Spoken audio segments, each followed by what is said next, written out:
காலையில 7 மணிக்கு எந்திரிக்கிறேன். 7 மணிக்கு எந்திரிச்சு டீ போடுறேன், காபி போடுறேன். உங்க அப்பா அம்மாவை பாத்துக்கணும், உன் பிள்ளைக்கு பால் கொடுக்கணும், அதுக்கப்புறம் காலை சாப்பாடு ரெடி பண்ணணும். இந்த இன் பிட்வீன் கேப்புக்குள்ள உங்க அப்பா அம்மா காப்பி கேட்பாங்க. அந்த காப்பியை போட்டு கொடுக்குற கேப்ல மதிய சாப்பாட்டுக்கான காய்கறியை வெட்டி மதிய சமைச்சுக்கிறப்ப எருமாடு மாதிரி நீ சாப்பிடுற வீட்டுக்கு உனக்கு சாப்பாடை போட்டு உன் பிள்ளை எல்லாத்தையும் சாப்பிட வச்சு முடிச்சு பாக்குறதுக்குள்ள 3 மணி ஆயிரும். அதுக்குள்ள காலையில இருந்து சேர்த்து வச்ச பாத்திரம் எல்லாம் சேர்ந்துரும். அதை திளக்கி பாக்குறதுக்குள்ள இருக்கிற கூடிய ட்ரெஸ் எல்லாத்தையும் துவைக்க போடணும். இந்த கேப்ல உங்க அப்பா எம்மா டீய போட்டு குடுமான்றுவாரு. டீய போட்டு கொடுத்தா அதுல உங்க அப்பா அதை குடிச்சு விட்டு என்னம்மா ஏலக்காய் கம்மியா இருக்கு அப்படியும் பாரு, அதுல ஏலக்காவை போட்டு திருப்பி அந்த ஆளுக்கு டீய போட்டு கொடுக்கணும். அது எல்லாத்தையும் முடிச்சிட்டு இருக்கிற ட்ரெஸ் எல்லாம் துவைச்சு காய போட்டுட்டு பார்த்தா உங்க அம்மா ஏமா வீடான வீட்டுல விளக்கு வைக்கலையான்னு ஒரு கேள்வி கேட்கும். அதுக்குள்ள நான் குளிச்சு முடிச்சிட்டு விளக்கு வைக்கணும். விளக்கு வச்சு முடிக்கிறதுக்குள்ள நைட்டு சாப்பாடு ஆரம்பிச்சிருக்கா. அதெல்லாம் முடிச்சு நைட்டு 12 மணிக்கு தூங்கி அடுத்த நாள் காலை 7 மணிக்கு இந்த சைக்கிளை ஃபாலோ பண்ணிக்கிட்டு இருக்கேன்.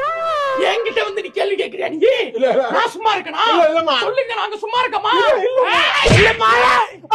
பெண்கள் ஒற்றுமை ஓங்குங்க. பெண்கள்லாம் வாங்க. பெண்கள் இந்த கேள்வி கேளுங்க.